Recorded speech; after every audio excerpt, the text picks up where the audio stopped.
Good day, everyone. I'm gonna give you an update. All right, check it out. So I got a neighbor to take out all the grass 2 inches and extend this existing bed a little bit, you see? So this is like a kidney of sorts, but like a really big one. And then this just turned into a bit of a swoop. Let me zoom out. Let me get tall here.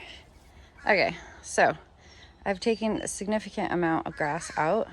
Oh yeah, this was supposed to be a rounded edge, but we got caught up in the wires. There's a cable for my internet. And so I was like, oh, just let's not go there, and I'll let the grass fill in to curve that, because I wanted to take out more, but yeah. Anyways, that happened. So I noticed that the heucheras are all struggling, and probably have to take them out, like, and put them just like maybe back here instead of the, I was thinking about putting something behind the shrubs just to fill in the dirt space here, back there. It's almost like accessible, but which is good. It's just that there's weeds that grow there, so I was gonna put like Brunner or something, but I don't know, since I find that these heucheras are struggling in the afternoon sun here, I might have to move them out. We'll see. So I'm just walking to the back now, and I can give an update on what I did in the backyard, because okay, it's very hot, and sometimes working a camera with, dirty hands is really tricky. And so sometimes I just do the work and then I will follow up afterwards. That's kind of what I'm doing now, and I'm gonna be just deadheading a few things. Yeah. So I'll tell you what's in bloom right now. We have this Clematis Tutsico. It's really pretty. We have some Veronica Speedwell in blue, and some Echinacea here. I forget, it's called like strawberry or raspberry something. On this side, we're struggling over here. Okay, so I found some mite damage and maybe even some other type of bug damage on this climbing false hydrangea.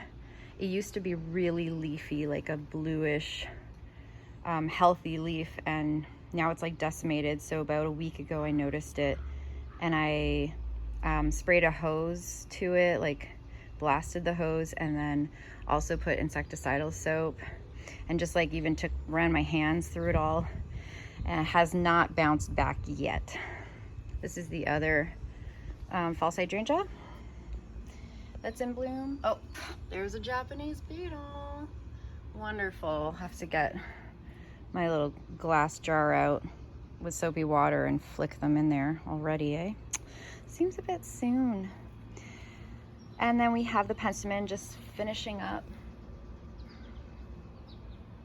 Have my sedums down there.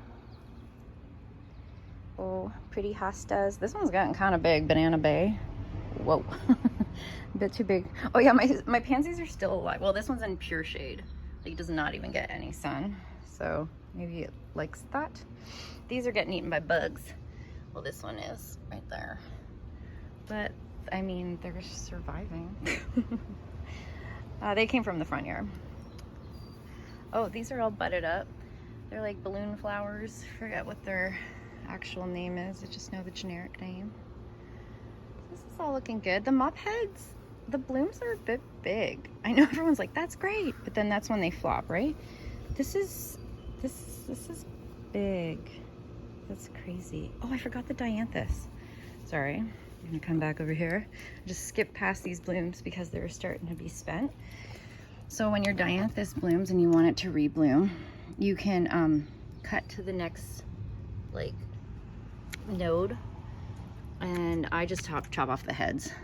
Like, if I see that there's no forming buds, then I'll chop lower, but otherwise you can honestly just chop off the heads wherever you want. See, that one already came out, so I'll chop it down there, and I just let it fall where it lays, because it just kind of disappears, I find, into the landscape most of the time. And yes, I'm still struggling with grass in my creeping phlox. I think it's because I didn't properly remove the grass, or you just can never fully remove grass from a location, maybe. I don't know.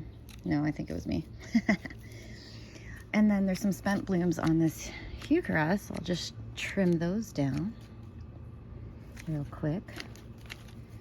I actually really like the heuchera. Did I say hydrangea? Heuchera blooms. I really like them. Okay, sorry. That was the trimming I had to do. This is the hibiscus or hardy hibiscus that's coming up.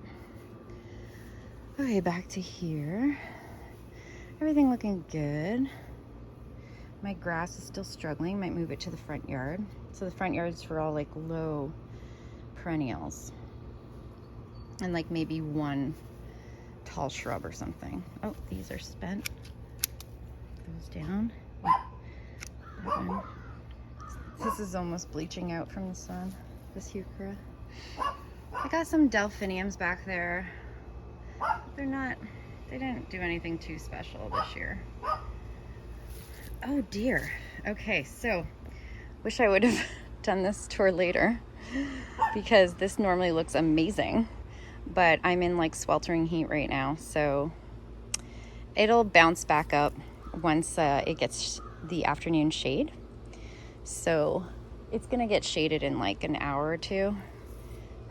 This is oh gosh, it looks so bad right now, but it does look beautiful once it's shaded. It's an endless summer hydrangea that is so fussy. It's such a little queen. Okay, this is tick seed or coreopsis and needs deadheading if you want it to rebloom nicely and all throughout the rest of the season, basically. And I don't know, sometimes I just come by and pop off the heads, and sometimes I ignore it. I still have so many weeds. It's mostly the woodland, no, not woodland. I don't remember what it's called, but it's something with the word wood in it, and it's these guys. And they're everywhere. They bloom yellow flowers. They're just like some sort of clover. Oh yeah, that's new for me. So this Scarlet Bee Balm and the Admiral White Tall Phlox, so pretty together. Very Canadian color scheme. The only thing I don't like about the drinking gourd is the cup leaves really make it accessible for things to just fall inside the cup. No buds yet on the Limelight. Oh look, another Japanese beetle. Great. So I do have some Veronica Speedwell back there, but it was split. Okay, so I just put in this Woodjala, and it is supposed to be definitely a red leaf, and it was when I planted it, but this is a part shade garden space. It only gets morning sun, and it's already greening out. So that tells me that it really does need 6+ hours of sun to keep its purple foliage. So I might move this to the front yard as well. Although my front yard doesn't get that much more sun, to be honest. Well, yeah, I don't know. Anyways, I guess I don't really have a spot that is completely full sun except for my veggie beds. I would say that veggie bed has full sun. But otherwise, I'm like completely shaded back here by 4 o'clock in the afternoon. So actually, yeah, not even. That means none of my spaces get 8 to not like whatever 12 hours sun. It's a shame. It's just shame. Oh, these are budded up. That is a Firelight hydrangea. The bee balm looks so pretty. Just pops.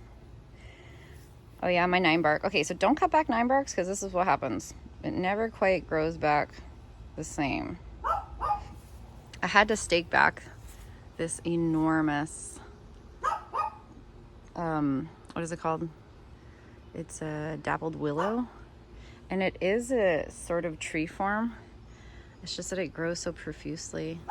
Anyways, I will trim it just at a cooler time. It's just a little hot right now. Oh, the bee balm down there is my pink bee balm. I had some on the other side too. I must have missed it. Isn't that pretty? Coco? What you barking at? What's going on, bud? Go in your pool. Anyway. Oh, paint a fern. So nice. Oh, this color scheme's pretty, and it's nice and cool over here in the deep shade. That's my still bee. My dark side of the moon is still bee. That's a bridal veil, I think. And this one's dark side of the moon, and it just doesn't, it hasn't bloomed in like 2 years. Since it bloomed the first year I got it, and that's it. So I'm hoping it's just establishing itself. It's a nice pop of purple there. Buddy. Okay. Da, da, da, da. My box was getting eaten by the bee balm. Phlox. Oh, and echinacea. Boop. I was worried I was gonna get those mites again. Oh, I'm supposed to deadhead these. Okay. So I tied these up. These are salvia because obviously they flap over. And then if I do that, these buds here, they're gonna bloom soon. I could have chopped this earlier, to be honest, but I was on vacation, so I didn't have time. But basically I'll just do this, and then the next buds will come up, and it'll like bloom again in I don't even know how long. Maybe a week or two. There. And just like that. And I kept it tied. Because if it reblooms again, it's still quite tall. It might flop over. This guy's going to fill in eventually. Oh, there's some delphiniums that look somewhat decent. Pretty, pretty. And those just are spent. But it was like a nice little pop of color behind this ginormous sumac. Actually, it's stunted a little bit. Yeah, I mean, it's doing fine. Like, it's a sumac. It will grow through anything. But I did, I wish I had cut off like right here. I feel like that is where it should have leafed out and not this very long extension here. But I don't know, the leaves are quite large, so they will fill in this like a canopy. So maybe it was a blessing. It's just they haven't fully leafed out yet. They're supposed to be way bigger than that. And I'm wondering if it's because I made the move. I don't know. Grass is doing okay. It's like a bluegrass, blue switchgrass. And the clematis behind there are surviving. So I'm hoping next year will be a nice show. Again, cut down the 9-bark and it is struggling. I mean, it looks nicer than the other one at least. It's more full. It just started pushing out new growth. I think it was taking forever for its roots to establish. So right now the lilies are in front of it. Look how budded up this is though. They'll be really nice to have. There was a lot of rain and my dogwood is a bit splayed out. I did a pretty big prune on this guy too. I took off like half of its branches in the winter, and it's like it's compensating. So it's a bit of a mess right now. And then I would show you up close and prune out the roses that are growing wild, but I can't because there is a, right there, there's a little robin mama nest. I actually supported the nest because it looked like it was going to fall off that little tiny 2-inch ledge. And also she accidentally had one of her eggs outside the nest, so I put some gloves on and put the egg back in her nest. I know she has that one. I don't know if she has any more, but yeah, it's kind of cool. And then this front bed here, oh yeah, I'll just do like a pan, eh? Ooh. Okay, don't look at the grass. I have to cut it later today when it's not sweltering hot. So this is like when I mostly have sun, I would have to say. And it's, gosh, I don't even know what time it is, 11. And we have here early some echinacea. Sorry, shadow. And it's got a bit of warpness that makes me think Like, oh no. Is that the Rosetta mites? But the center looks good. Oh yeah, we're getting all these bugs. These, I think they're called lily beetles. Getting a lot of those these days. I don't know. I don't know if I don't think so, because usually the rosette looks a little wonky whenever you have rosetta mites. Like, they look all pushed out and tuft. Oh, I gotta rinse out this bird bath. I think the mom is using it. I think every bird is using it and they're just pooping in it. So I'll rinse it out for them. Oh, these look so cute. I think this is white wand, the white ones. And then these are pink goblin. This is more sedum. Oh yeah, I'll show you how I'm propagating sedum. Oh, that's my new shrub. A Weigela that is multicolored. It's so pretty. It's loving life here in the more full sun than back there. Another, yeah, it looks healthy. Echinacea. Okay. Pensamen's finishing up. So I'll come around here. So I've put some sedum in this pot to grow it for the front yard. I know this is like really small for the front yard, but gotta start somewhere. And here are my lovely tomato pots. Tomatoes doing really great, finally flowering on both sides. Wait, on the side, yeah, flowering. And then the annuals at the bottom look so beautiful. With the, yeah, looks good, eh? And then, oh, I've got like some sort of female cardinal. It's okay, bud. He probably wants his bird bath. Anyways, yeah, I've been harvesting some stuff, so been happy with it, but we're still learning and figuring things out. I took off the white top from that one because the tomatoes are growing far too large. And we tried to angle the tomatoes, like bend them that way, but they're just too big. So these tops are just for the cucumbers at the moment and the strawberries at earlier on. So we don't have any strawberries anymore. So it's fine to take the tops off because the birds don't really do anything to the tomatoes, neither do the squirrels. So I don't mind that. Now these tomatoes here, these crazy tall tomatoes, I actually took from the grocery store cherry tomato packet that I really liked, just like a variety I liked, and then I cut them in half and put them in soil, and they grew. So that's cool. And I've been taking off all the suckers, so when I see them I'll take them off. But one sucker grew. I don't know how we missed it, but this sucker he grew, and I was like, well, I'll just move them that way, and nothing's on that side, so I'll keep them. And yeah, the cucumbers in there. Let's see if I can get this open with one hand and a foot. So I've been hand pollinating, and yeah, it's looking good so far, but again, they're gonna like run out of room too. Over there on those earwigs. Oh no! Get out of here, earwigs. So I guess you can't protect from everything. Okay, I'm gonna go change the water. Oh, this peas. Okay, sweet peas. Yeah, I'm impressed by them. I didn't think I would like them, but I do. See?